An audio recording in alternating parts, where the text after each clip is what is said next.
Hello, everyone. We're so happy to see you all at A2CAF Small and Indie Press. We are so incredibly lucky to have Keith Knight here filling in.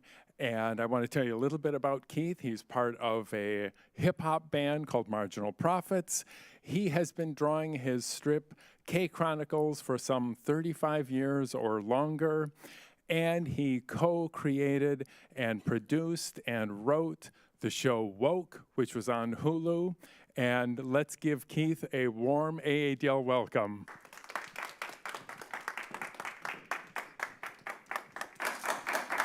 Thank you, sir. Thank you. I apologize to everybody who was expecting Carolyn Cash. I was expecting Carolyn Cash too, but yeah, things didn't work out. So I'm here, and many of you are probably wondering, like, who the hell is Keith Knight?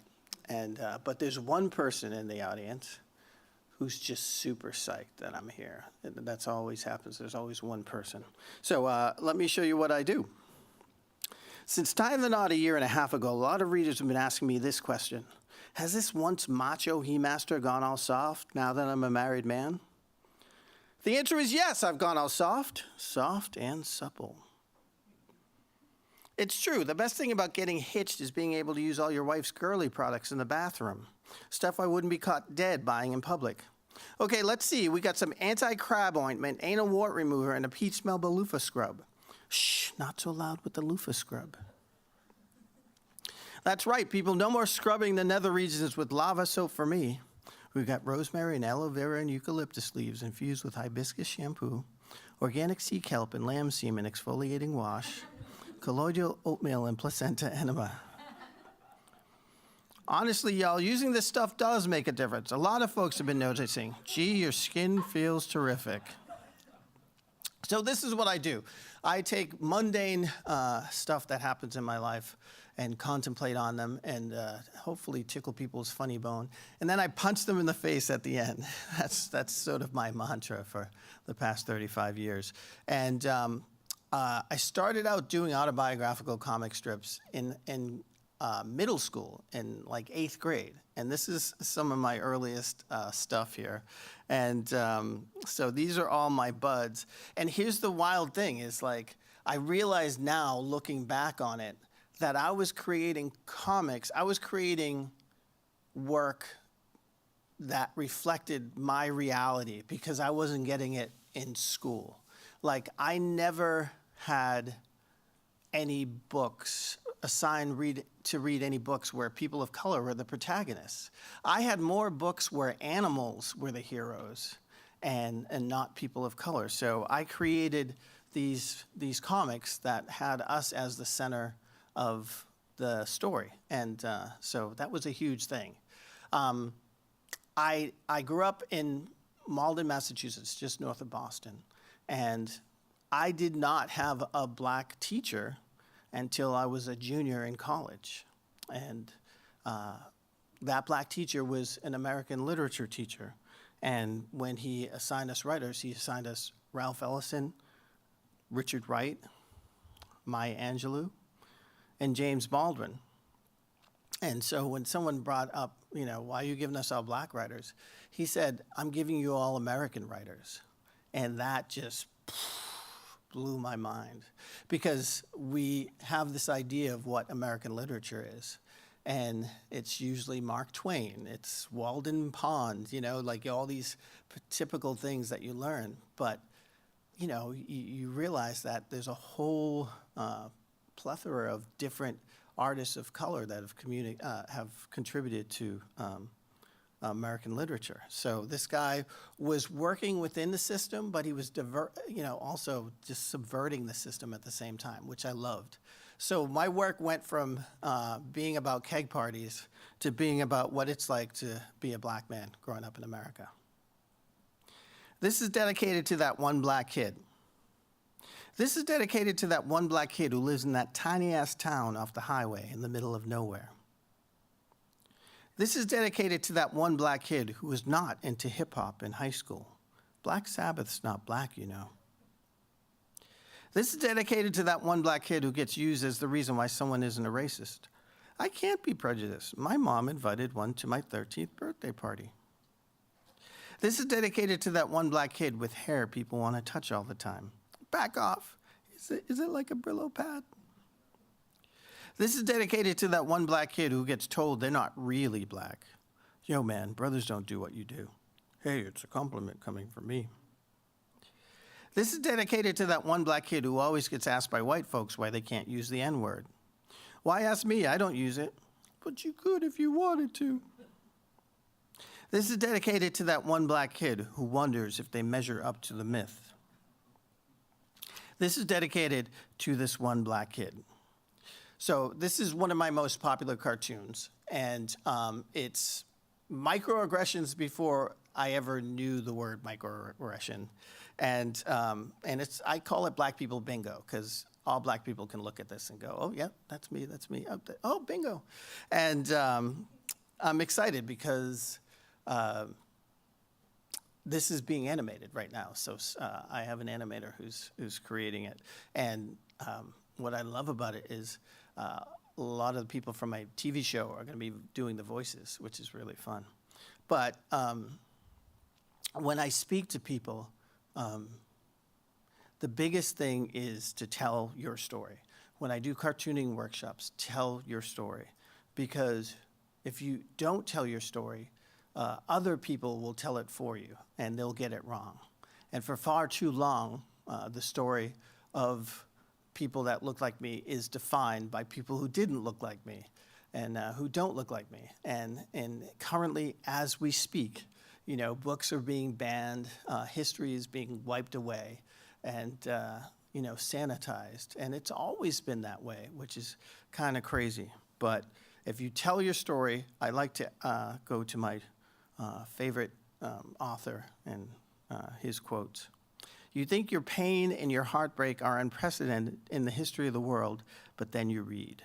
So if you're not into James Baldwin, I suggest you go down a YouTube hole of James Baldwin, and you will sit there and watch him, you know, just espouse so many amazing facts. Anyway, in 2008, I made the biggest mistake of my cartooning life. I launched a daily comic strip called The Nightlife. And this is a collection, my, I think, third collection of The Nightlife. It's my favorite title, The Eternal Sunshine of the Spotless Behind. But 2008 was when the U.S. economy dropped out and the bottom dropped out of the newspaper industry, and all these newspapers went out of business. What a perfect time to launch a daily comic strip. But for what it's worth, I did it for 11 years. So I had the 7-day deadline, and then I did 2 weekly strips at the same time. So for 11 years, I was doing 9 strips a week. And sure, it was a nightmare, but what happened was, I think it was proof to Hollywood and Hulu that like I could produce on a consistent basis and be funny on a consistent basis. So I think that really helped. Anyway, this is one of my favorite strips that ran with The Nightlife. Vet mentoring. A guy in my unit smothered an IED, took one for the team. When I got home, I went to tell his loved ones what kind of sacrifice he made. Turns out he was gay. I was the first one to let his partner know what happened. I've shared things with soldiers that I'd never tell family and friends. War does that. Here was a guy who gave his life for his fellow soldiers, but wasn't allowed to share with us who was waiting for him back home. If we're not fighting for this soldier's freedom, then what are we fighting for? So the reason why this is in color is it's a Sunday strip. My strip ran in the Washington Post, it ran in the Boston Herald, Philadelphia Inquirer, I think. It ran in Detroit, too. It ran in San Francisco. It also ran in the San Diego Union Tribune. And the San Diego Union Tribune is a big military town. This comic is about the rule that was in the military called Don't Ask, Don't Tell. Don't Ask, Don't Tell was a rule in the military that said you could be gay in the military, but you can't tell anybody, right? And so, like, I just thought, how absurd is that? You're, like, putting your life on the line in all these stressful situations, but you have to remember you have a fake girlfriend or boyfriend, or, you know, like you have to remember that so you don't screw up and get kicked out of the military. So I did this in, I think, 2014 or 2015. And keep in mind that it ran in the Washington Post. So this was the president at that time, and this was the Oval Office. And on the desk there are the Sunday comics. That year that it ran in April, and in that fall, in that October, this president repealed Don't Ask, Don't Tell.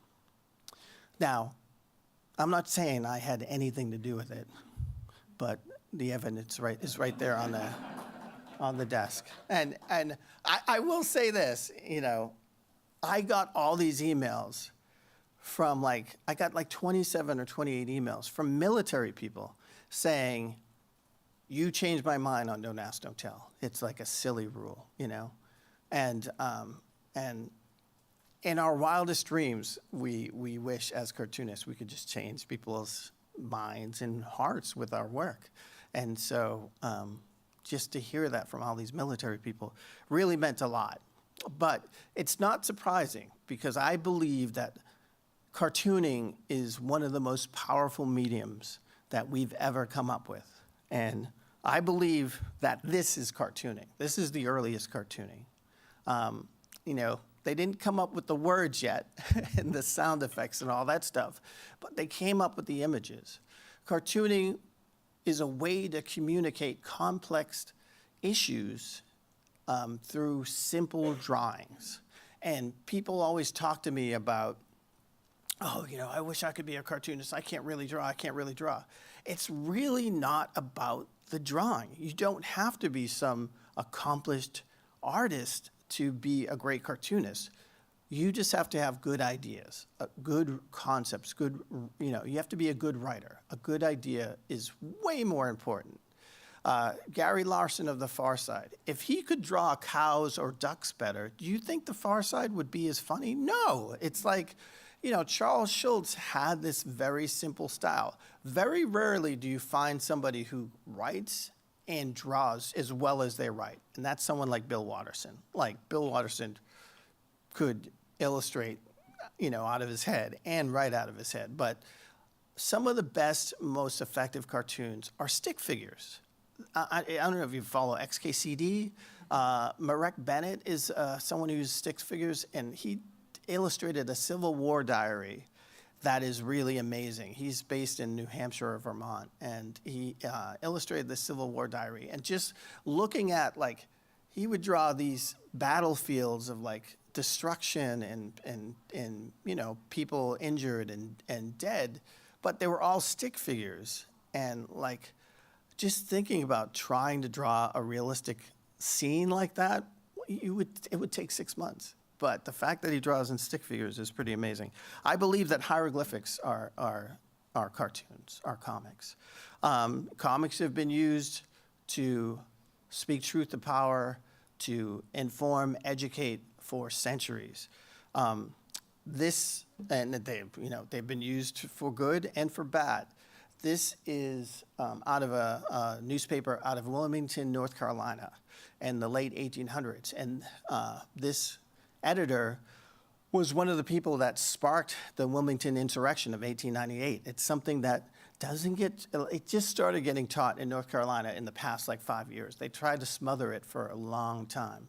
But in 1898, Wilmington, North Carolina was the most successful town and city in North Carolina. It had a fusion government. It was both black and white people working together, and white folks did not like it. So they whipped up and stirred up an insurrection, murdered all the people that were running the government, and installed their own folks. And part of it was using cartoons. And on the other side, this is cartooning out of the black newspapers in World War II. If you look at the black newspapers in World War II, they were basically saying,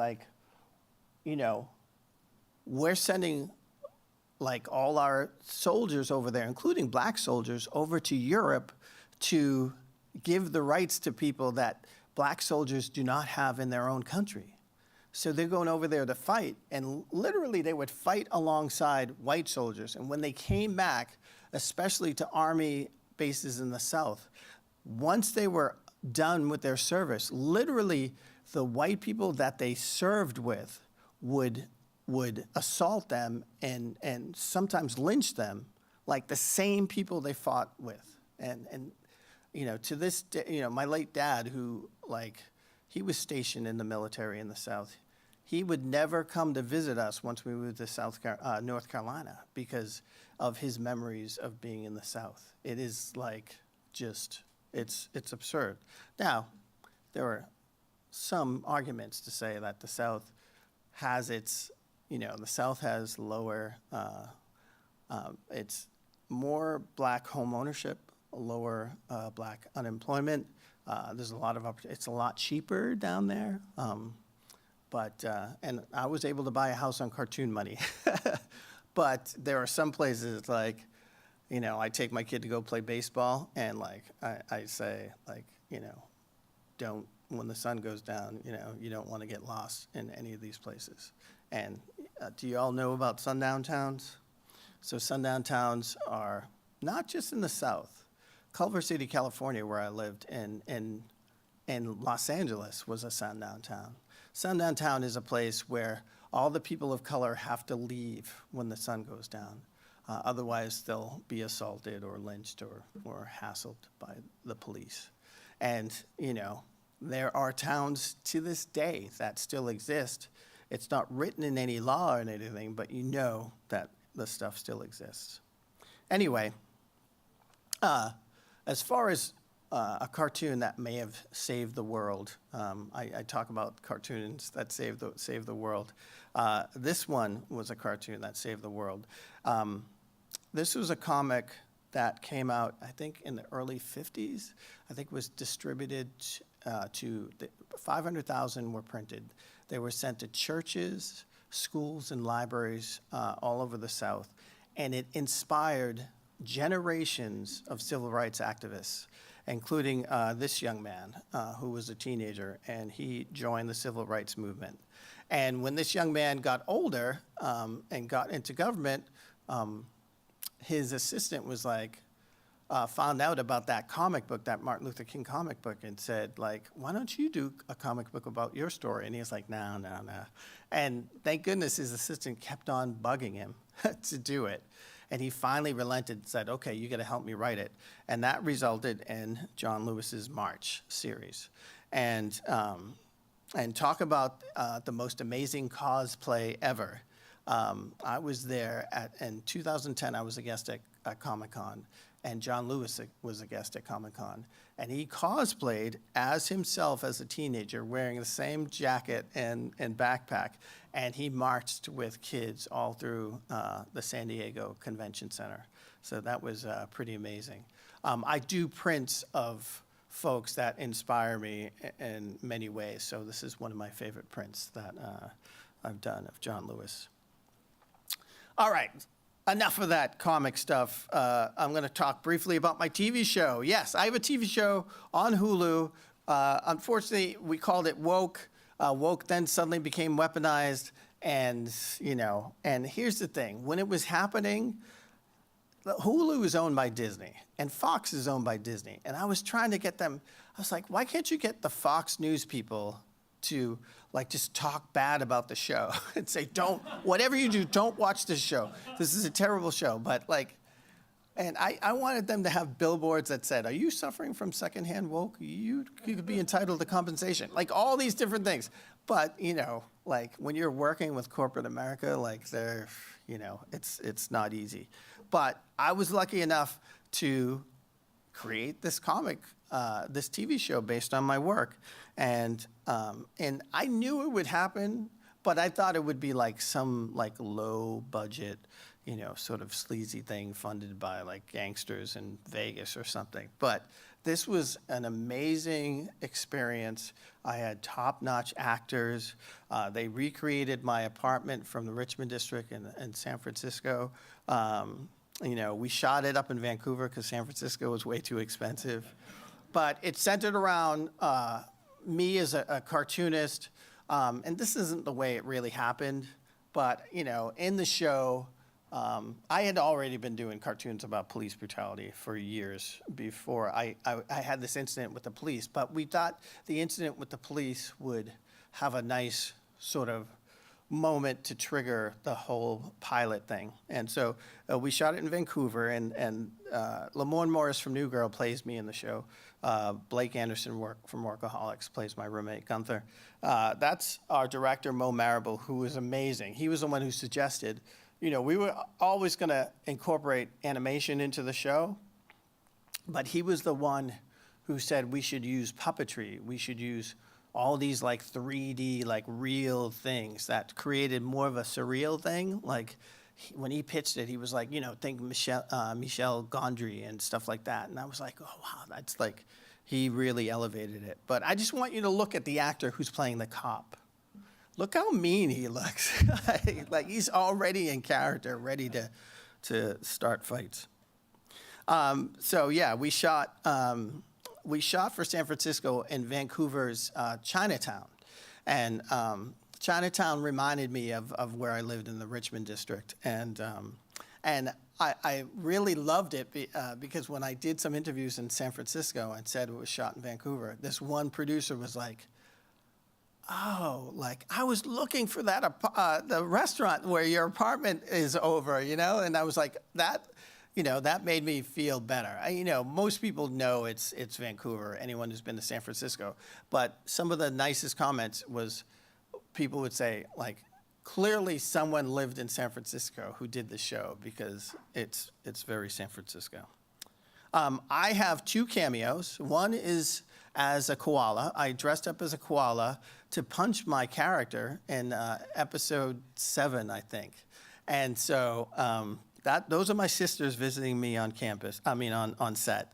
And the koala, you couldn't see out of the head.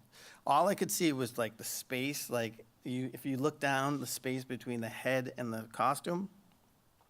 So all I could see was the ground, and I would hear from the director, okay, koala, and then I had to go up, and then I had to punch Lamorne. And I just remember throwing the punch and then an extra going, I don't think he's ever thrown a punch in his life. And it's true, I hadn't. So season 2, I got to dress as a mime, so it looks more like me. But the mime, we were gonna hire this mime, and they were charging way too much. I was a producer on it too, so I knew like when we were running out of money and all this stuff. So I was like, I'm just gonna do it. I'll just do the mime. And the saddest thing is they just had to put like the white mime makeup on me. Apparently I dress already like a mime. So like there was no costume. It's very sad. But we shot the second season. We shot the first season in Vancouver, January and February of like 2020. And we were the last official production to shut down before COVID hit. In fact, I think I got COVID during the shoot because there was a time where I was just like out of it. And I was like, they sent a doctor to my hotel room. I was just completely out of it for a week. And it was like, whoa, like you look like hell. But so we shot in January and February in Vancouver and had to make it seem like it was San Francisco. So like you had to dress like, kind of light. And then on the opposite end, like season 2, since COVID had shut everything down in Canada, we shot in Atlanta in July and August. So like it was like 95 and they still had to dress in like all the stuff. So that was sort of crazy. Anyway, my mom didn't want a cartoonist in her. She wanted a doctor. She wanted one of her kids to be a doctor. And no one became a doctor. But my alma mater gave me an honorary doctorate a few years ago. So this is a picture of my happy mom, completely psyched, because I did that. And I say this all the time. It's just because I shared my story.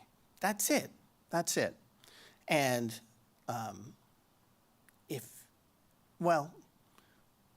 here's one of the reasons why I'm psyched to have shared my story for so long. Tell me a decision that changed the trajectory of your life, but you can't say choosing your faith, getting married, or having a kid. Failed suicide attempt. Turns out I'm a coward. No big surprise there. Grim shout out to Keith Knight. Reading his comics was going to be the last thing I did, and it kept me reading until someone else showed up. So yeah, as far as I'm concerned, Mr. Knight's comics saved my life. Sorry for the bummer story, Keith. So yeah, that was a crazy thing to read. And I reached out to them saying, like, how are you doing, like, now, you know? And they're like, oh, you know, good. I've, you know, gotten the help I need. And I was like, I know this is, you know, can I use this in a slideshow? Because this is like the most amazing thing ever. And I feel like, you know, like this is the power of sharing your story. I had no idea that like that would happen, but like if you tell your story and you're sincere about it, you're going to connect with people you don't even realize you're going to connect with. And cartooning allows you to do that. Cartooning, let me show you the power of cartooning. My first season of my show, the budget of the TV show was $27 million. It was based on comics that cost $1.27 to make. It's just a pen and a piece of paper, and you can do anything with it. You can make it take place on the moon. You can make it take place in the past, the future. You can make cats eat lasagna, and people just automatically accept it. No one sits there and goes, cats don't eat lasagna. Like, you automatically buy into it. That's the power of cartooning. So for all those who are here, who do it, continue to do it, continue to create. And for those who are here to support, buy comics and encourage the people downstairs to buy comics. That's it for my slideshow. I am ready to take questions, but I appreciate you all pivoting and coming here, even though I'm not Caroline Cash. Thank you.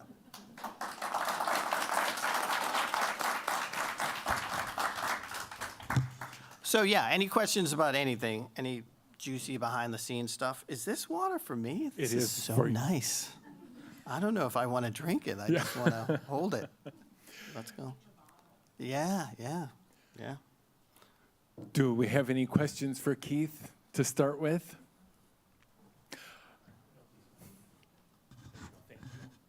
Speaking of Carolyn Cash, she was recently awarded the Nancy comic strip.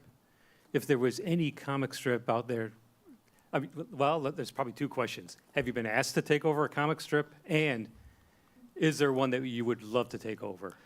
Absolutely not.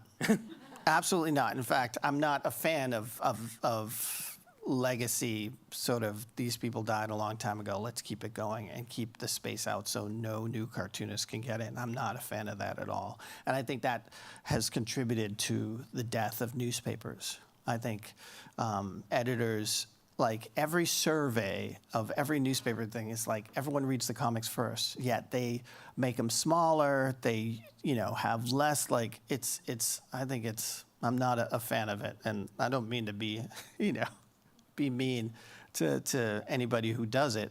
But one of the storylines that I wanted to have in my show was this old cartoonist who did this, what was it called? It was basically a comic strip where the characters are slaves. And so my character was going to go, because they were going to speak at a thing like this, and my character was going to go and really take the piss out of the person there. And then he announces that he's dying, and he would, if he had anybody who could take over the strip, would be my character, Keith Knight. So, and he would encourage Keith to free the slaves. So, you know, it never went anywhere. But yeah, I am not a fan. I wanted to continue the storyline where, like, some of the newspapers would be psyched to have the slaves freed, but other newspapers would not tolerate it and keep this, and so they would, one would run, but it's the same strip, like just them knowing that they're not freed, like, because it's the same thing, like nothing changed when the slaves were freed. Like I try to talk about this when I do a longer slideshow, but what do you think happened after 2.5 centuries of free labor? Do you think that, like, when slaves were freed, like, do you think anything changed? There's a great interview where they interviewed slaves, like former slaves in like 1930, no, 1935, something like that, and they said, like, their previous owner shows up with a rifle and says, you all are free, so now get off here or I'll start shooting. Get out of here. And they wandered into town, and like no restaurant would serve them, no school would educate them. There was no place for them to stay. Like, the idea that people sit there and don't understand that the legacy of slavery still remains today, and that it affects each and every one of us from tipping. Like, tipping is from like slave days. Everything from, I'm working on a book that shows all this stuff, but the 40 acres and a mule thing, like, Black people got nothing. So when people sit there and go, oh, pull yourself up by your bootstraps, there were no bootstraps to pull up. And so while everybody is like inheriting land, passing down houses, investing in all this, the GI Bill that Black people didn't get when they came back from the military, all that stuff adds up to the reason why, literally in Boston, I think white people's average wealth is like $250,000. Black people's wealth is $8. The Boston Globe did a whole thing on that. But it's like, we don't fully grasp, and we don't teach it because we just gloss over slavery. What could you build with 2.5 centuries of free labor? 2.5 centuries of free labor. And the reason why the minimum wage remains $7.50 or whatever it is, that is tied to slavery, because the economy only works in the United States if we're totally underpaying people, totally like working with near slave labor.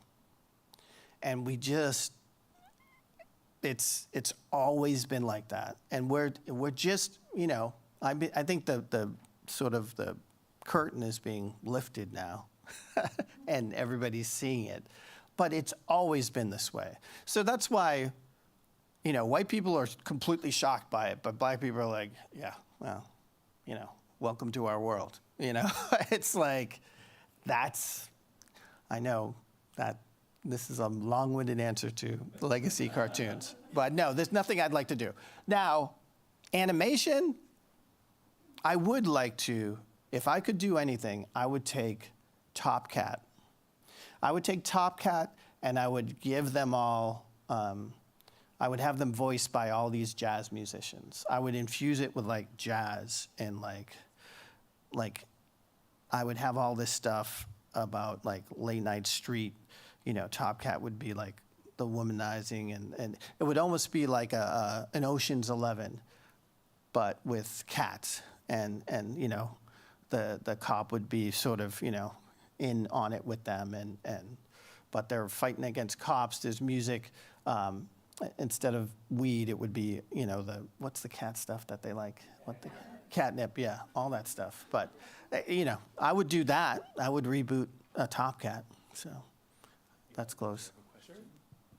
During the production of Woke, was there a battle with the studio that you won and one that you lost that stick out? Well, one was to shoot in San Francisco, but that was the San Franciscan in me, but once you saw the numbers, it was like I couldn't argue with it. It's either, the show doesn't get made or we shoot in Vancouver. But one I did kind of win was, I had my own. There were 3 things I didn't want to do. I didn't want black people dancing for just no reason. Like, that drives me crazy when the black people dance. In commercials and all the, like, that's what white people want, is black people dancing. Unless it's like, you know, Soul Train, where it's like, Soul Train was black produced, like, and in fact, the guy who owned Soul Train, Dick Clark, wanted to buy it from him. And he's like, no, and he syndicated it, and like, it was just based in Chicago, but then I digress. So I said, I don't want black people dancing. I don't want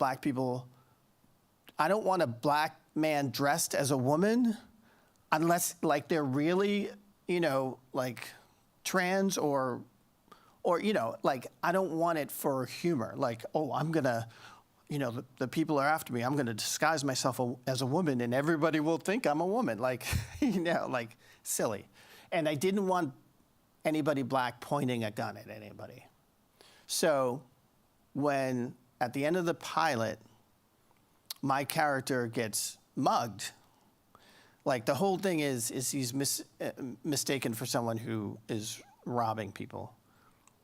That, you know, he fits the description. And so at the end, it turns out there is someone that not totally looks like him, but who's out there, and he gets mugged by him.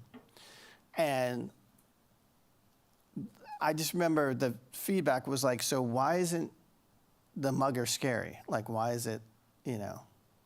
I said, well, the point being is, like, it's more scary that, like, police officers who are there to supposedly serve and protect have all these weapons on them, and they can just decide that you're the one today, and just, so I want to make that scarier than the mugging, you know? And they said, well, can he at least have a gun pointed at him? Or like, no, I don't want a gun pointed at him. So the compromise was he had a gun in his pants. So he lifts it up just to show that. But they just couldn't understand sort of and you know, credit to my director, who just basically said to all these, because there is, like, Dave Chappelle said this, there is like a group of old white men that you have to, like, convince that you deserve a show. It's really weird, but I don't know if they're the board, I don't know who they are. You just see them once and that's it. And I just remember our director there saying, who are we making this show for? And once they heard that, they were like, yeah, that's true. They're not making it for old white dudes. So, yeah. Keith, I think you alluded to a future show and a book that you're working on. Well, the good thing is, after this, you know, I have my foot in the Hollywood door. So, you know, I'm developing, there were a couple of characters that I didn't work into the show that I have set aside for their own show. But I have a couple of ideas. One, I have a very Detroit-specific idea, which, like, as, you know, this hellscape that is a government has unfolded, it totally fits so well. So I'm hoping to move that forward, but I have a particular actor in mind who's Detroit-based that I would love to work with, Sam Richardson, who was the voice of Butter and Toast and Butter, the characters in the show. So we'll see what happens. But I'm also working on, I'm actually working on a graphic novel version of my bigger slideshow, and a couple of other things, but those are the two main things. And I'm teaching cartooning workshops and stuff, so that's cool. Any other questions? Yeah, here we go. Sorry. No, you're fine. Thank you. Thanks. First of all, thank you so much for being here on such short notice. It's really great that you were able to come out. I appreciate that. Second, I'm wondering how your work in multiple genre, like you work in hip hop and also comics and also TV. I'm wondering how your creative process might be different or the same between the different media. Well, I think we're all writers. Like, I think the most important thing is writing. And like, you come up with these ideas, and some of them are like, oh, this would be great as a comic. Oh, this sounds great as a song, or this is great. This would be a great video. Like, before I even did the show, I did this video, which was a parody of Antiques Roadshow. And you can see it online. I should repost it. But it was all about a woman saying, oh, yeah, you know, she goes to Antiques Roadshow. And it's like, yeah, my great-grandmother passed this, and they reveal that it's a slave. And so, like, and the guy's like, do you know what this is? This is a late 17 blah blah blah antebellum slave circa blah blah blah blah. And he's like, and he's, you know, feeling them up the way they feel college players up when they go into the NFL. I don't know if you've ever seen that, but it's like totally the same thing. It's like it's a totally weird thing. Anyway, that was one of the ones that's like, it just works so great as a parody video. And you know, I did sort of a parody of Antiques Roadshow in the pilot of Woke too. But yeah, like, what I love about working in a band and what I loved about working on the show is, as a cartoonist, everything's solitary. Like, it's all you. So you're the, you know, writer, costume designer, like director, all this, you know, cinematographer, you do all that stuff. But I loved being part of a team. And it's important to surround yourself with people way smarter than you. And so I feel like I was like, you know, it was just amazing to watch. Like, people knew me as the person that would just walk around everywhere and just watch everyone work. Watch the people building the sets. I spent a lot of time at the snack truck. But just watching everybody, I was really into the finance stuff, looking at the, you know, sets. Like, you know, at one time they wanted to shoot at this one comic book shop that was way too mainstream. Superhero stuff everywhere. It was all bright and everything. I go, no, it's got to be dingy. So we found this, you know, hole in the wall type place, and they repainted it to make it even dingier. And the guy loved it and kept it that way. But we were right under Johnny Christmas's studio, so that was really fun. And it was, yeah, it was just, it's like being part of a symphony, right? And if you do your job and everyone does their job, everything falls in line. But if someone's not doing their job, and that has happened during the production, and they try to hide it, like, you know, like they're not, you know, they're just not, it's not working. And eventually they're found out and they get replaced, you know. But it's really fun. So I like and working in a band is similar to that. You bring an idea, and then hopefully you have these amazing artists and musicians and producers that make it even more, you know, much better than you would make it yourself. Yeah. Could you talk a little bit about the places that you've lived and where you're living now? Oh, it's very personal, sir. No, I haven't lived that many places. So I grew up in Boston, in Malden, Massachusetts, and Malden is famous for Jack Albertson from Chico and the Man, and he was the uncle in Willy Wonka, the original Willy Wonka and the Chocolate Factory. And also, it's the home where Converse All-Stars were invented. So when I was growing up, there was a Converse All-Star factory. And before they knew to sell irregulars, they would just throw, if the stitching was off or anything, they used to just put them in the dumpster, and we would just dumpster dive and get all these different sneakers, which is really cool.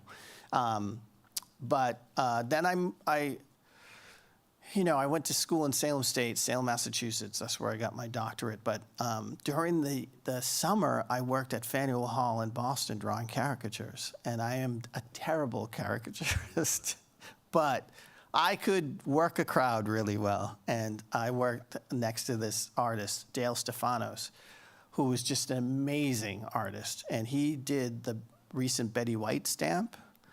He's like just this incredible artist. And he would get all the good gigs outside of Faneuil Hall if they got hired. And he got hired to go do something in San Francisco. And he came back and he said, dude, you got to check out San Francisco. And I said, why? What's it like? He's like, it's as if Harvard Square was like a whole city. And so I was like, I'm going. Like, sight unseen. I was like, I'm going. So I just saved up money for the summer. It was right after the 89 earthquake. And then, like, it was the best time to go. If you're going to move to San Francisco, move after an earthquake because all these people leave, rents could come down. So wait for the next earthquake and then just go.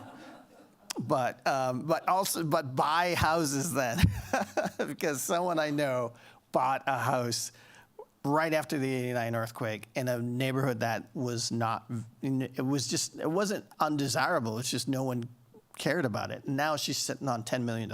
Anyway, moved to San Francisco, and that was my graduate school. That's where I learned underground cartooning. That's where I met all these amazing cartoonists, including Julia Wirtz, who just walked in the back there. But it was just a great community. It was a great time. It's not like that anymore. And being in San Francisco, I had a really great, you could tell, with technology that print was going to go away. So I was like, we got to get out of here. We got to go to LA and I have to get a TV show. So my wife and I moved down to LA and we didn't know anybody. So we had kids. And that's when it started to happen. It started to happen when I inherited a car. Because I went down there with no car. The first 3 years, I just took buses, which was a nightmare. But once I inherited a car and I started going around, I started to meet different people, and I met a really nice producer that I stuck with. But then I moved to North Carolina after 8 years or 9 years. Before I had the show, I got the show after I moved to North Carolina.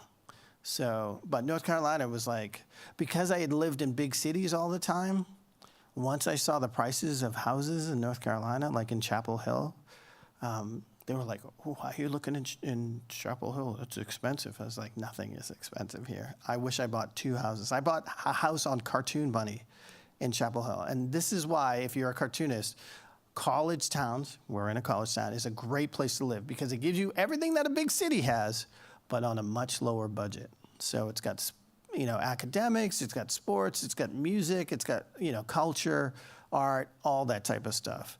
And it's been a great place to raise the kids. And they were trying to get me to move back to LA. And I'm like, no way am I going to move back to LA,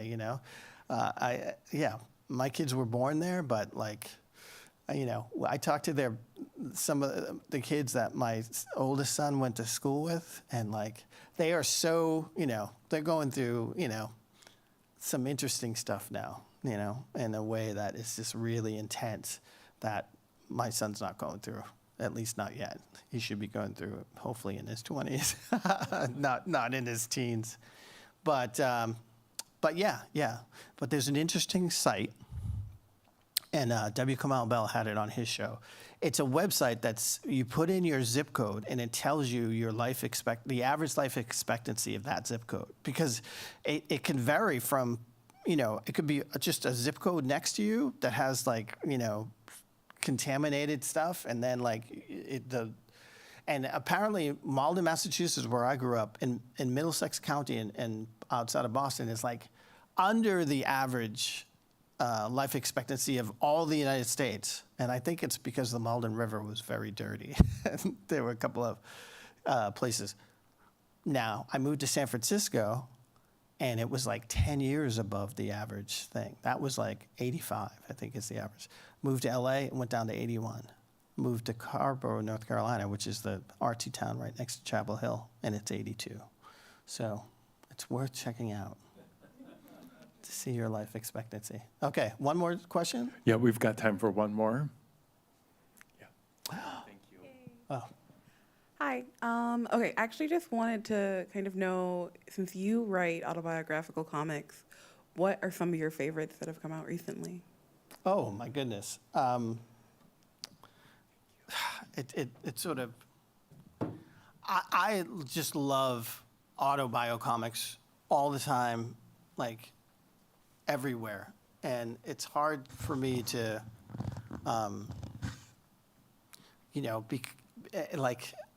because Julia is in the room. She's got a great graphic novel, Impossible People. That's right. It's Impossible People, right? Yeah. Yeah. About sobriety but what I love about is how she's developed into, like, she has a love of old buildings and sort of just recording the old buildings, and then you're doing the kiddie cartoons. So anyone who's had kids, like, totally can relate. But we just had a discussion about this yesterday, that how she mentioned how, and I've had this for years.